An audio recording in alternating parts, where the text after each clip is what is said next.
दोस्तों, आप सभी का स्वागत है हमारे चैनल कृष्णावाणी पर।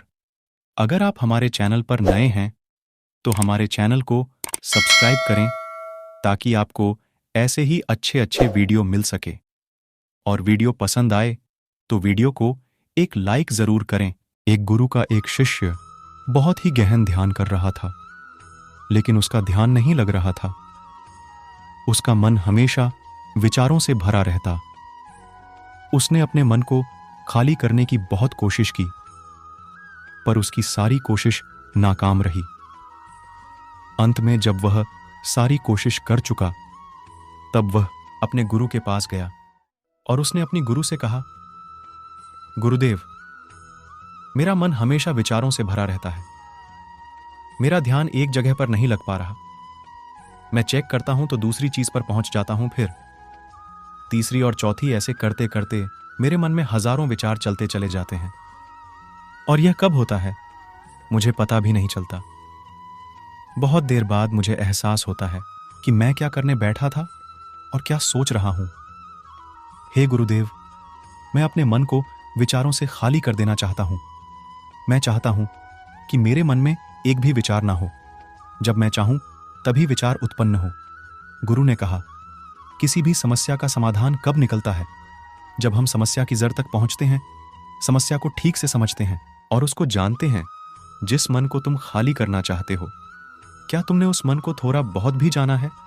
शिष्य ने कहा, गुरुदेव, मन को जानने की बहुत कोशिश की मैंने, लेकिन मैं जितना जानता हूं इसके बारे में वह उतना ही रहस्यमय होता जाता है। गुरु ने कहा, जाओ और एक घड़े को छोटे छोटे पत्थरों से भरकर लेकर आओ। फिर से एक घड़े में छोटे छोटे पत्थर भरकर ले आया और गुरु के पास रख दिए। गुरु ने कहा, इस घड़े को तुम अपना मन समझा और इस घड़े में भरे पत्थरों को अपनी विचार। अब इस घड़े में और पत्थर डालो। शिष्य घड़े में पत्थर डालना शुरू किया। घड़ा पहले से ही भरा हुआ था। 12 पत्थर डालने के बाद बाकी सारे पत्थर नीचे गिरने लगे। तब गुरु ने कहा, रुको, ध्यान से देखो। अब घड़े में पत्थर नहीं आ रही, बल्कि वह नीचे गिर रही है, क्योंकि यह भरा है। जो इसमें आ सकता था आ गया। अब और पत्थर नहीं आएंगे। अगर दूसरे पत्थर डालनी है तो पहले वाले पत्थरों को निकालना होगा। शिष्य ने तुरंत ही कहा, गुरुदेव, मैं समझ गया हूं कि आप क्या बताना चाहते हैं।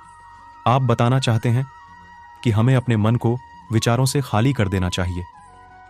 गुरु मुस्कुराए और गुरु ने कहा, पहले पूरी बात समझ लो, उसके बाद मन को खाली कर लेना। गुरु ने कहा, हमारा मन इस घड़े की बिल्कुल उल्टा है। घड़े को तुम पत्थर से भर सकते हो, लेकिन मन को विचारों से नहीं भर पाओगे। मन हमेशा खाली ही रहता है। शिष्य ने कहा, गुरुदेव, मैं कुछ समझ नहीं पा रहा हूं। मन अगर हमेशा खाली रहता है तो हम उसे खाली करने में क्यों लगे रहते हैं? उसकी क्या कहा? चलो तो ऐसा करो, इस रे में 2 पत्थर डालो और 4 पत्थर निकालो। शिष्य ने कहा, गुरुदेव, ऐसा कैसे हो सकता है? यह कोई चमत्कारी घड़ा तो है नहीं कि 1 डालो तो 2 निकालो, 2 डालो तो 4। गुरु ने कहा, यह घड़ा चमत्कारी नहीं है, लेकिन जो तुम्हारा घड़ा है, यानी जो तुम्हारा मन है, वह चमत्कारी है। उसमें सिर्फ तुम एक विचार निकाल लोगे तो उसके पीछे 2 विचार निकलते हैं। जब तुम उन 2 विचारों को पकड़ते हो तो उसके पीछे 4 विचार पत्थर निकाला और उस पत्थर को तराशने लगा। फिर उसे लगा कि यह पत्थर अच्छा नहीं है, तो उसने दूसरा पत्थर घड़े से निकाला। उस पत्थर में भी मजा नहीं आया। फिर उसमें तीसरा पत्थर निकाला। उसका रंग उसे अच्छा नहीं लग रहा था।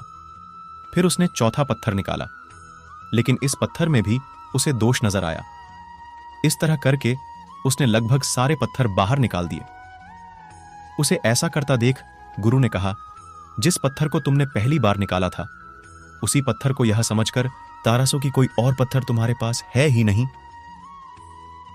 तब उस शिष्य ने उस पत्थर को ही तलाशना शुरू किया और उस पत्थर से उसने अपने गुरु की एक अति सुंदर मूर्ति बनाई और अपने गुरु को भी की और कहा, इस पत्थर से इतनी सुंदर मूर्ति बन सकती है, मैं यह सोच भी नहीं सकता था। गुरु ने कहा, जब हमारे पास सकता है, जब आप शांत होने की कोशिश भी छोड़ दें और अपनी समस्या के समाधान पर ध्यान दें, एकाग्रता लाए, ध्यान लगाएं और इस बात को समझें कि चिंता करने से समाधान नहीं मिलते, चिंतन करने से समाधान मिलते हैं।